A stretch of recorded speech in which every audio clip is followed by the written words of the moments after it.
అందరికీ నమస్కారం. ఆల్రెడీ మా జనసేన కార్యకర్తలకి వీర మహిళలకి ఎస్పెషల్లీ పిఠాపురం కాన్స్టిట్యున్సీలో ఉన్నటువంటి ప్రతి జనసేన కార్యకర్తకి వీర మహిళలకి అభిమానులకి అందరికీ ఒక విషయం ఆల్రెడీ చెప్పాను. అలాగే కూటమిలో ఉండేటువంటి కార్యకర్తలకి నాయకులకి మహిళా కార్యకర్తలందరూ కూడా ఒక విషయం చెప్పాము. రేపు జరిగే కౌంటింగ్ ప్రక్రియలో ఎట్టి పరిస్థితుల్లోనూ సంయమనం కోల్పోకండి, కొంచెం ప్రశాంతంగా ఉండండి. విజయం కూటమిని వివరించబోతుంది.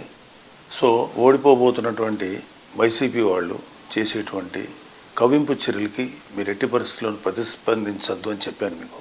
కానీ రీసెంట్గా వైసీపీ నాయకుడు సజ్జల రామకృష్ణారెడ్డి వైసీపీ కార్యకర్తలను రెచ్చగొట్టే విధంగా వ్యాఖ్యలు చేయటం మేము ఖండిస్తున్నాం.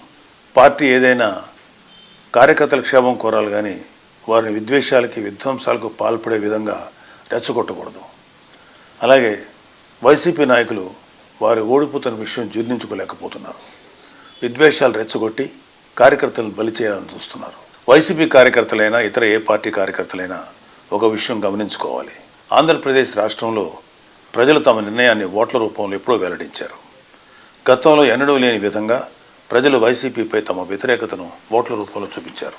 తాజాగా వెలువడిన అన్ని ఎగ్జిట్ పోల్ సర్వే ఫలితాలు కూటమికి అనుకూలంగా వెలువడడం కూడా వైసీపీపై ఉన్న ప్రజాగ్రహాన్ని తెలియజేస్తున్నాయి. ఇక కౌంటింగ్ చేసి గెలుపొందిన వారిని ప్రకటించే ప్రక్రియ మాత్రమే మిగిలింది.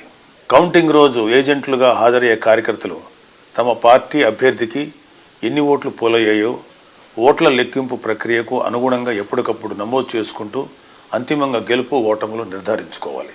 ఒకవేళ ఏవైనా సందేహాలు అనుమానాలు ఉంటే అక్కడే ఉన్న సంబంధిత ఆర్ఓకు ఫిర్యాదు చేయవచ్చు. ఘర్షణలకు దిగడం వల్ల కార్యకర్తలు వారి కుటుంబాలు ఇబ్బందులు పడతాయి తప్ప మిమ్మల్ని రెచ్చగొట్టేవారు ఎవరు మీకోసం రారు అనే వాస్తవాన్ని గుర్తించాలి.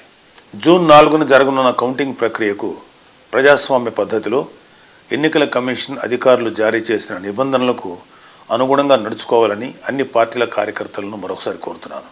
వైసీపీ కార్యకర్తలు చెప్పేది ఏంటంటే, దయచేసి మీరు మీ నాయకులు మిమ్మల్ని రెచ్చగొడితే దయచేసి రెచ్చిపోకండి. మీరు వైసీపీ కార్యకర్తలు, జనసేన కార్యకర్తలు, టీడీపీ కార్యకర్తలు, బీజేపీ కార్యకర్తలు ఎవరైనా ఓకే.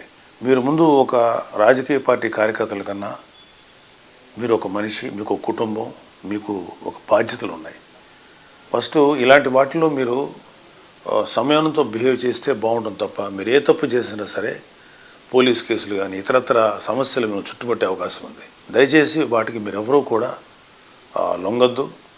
న్యాయబద్ధంగా, చట్టబద్ధంగా, ప్రజాస్వామ్యయుతంగా ఈ ఓట్ల లెక్కింపుని ప్రక్రియని మనం సంపూర్ణంగా నెరవేర్చుకుందాం.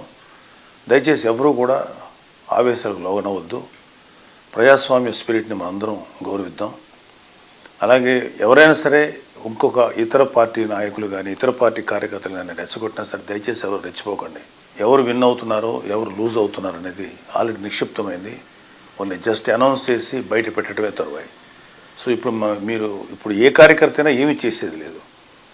జస్ట్ హుందాగా ఏదైతే ఫలితాలు వస్తాయో వాటిని స్వీకరిద్దాం. Thank you. జై జనసేన, జై హింద్.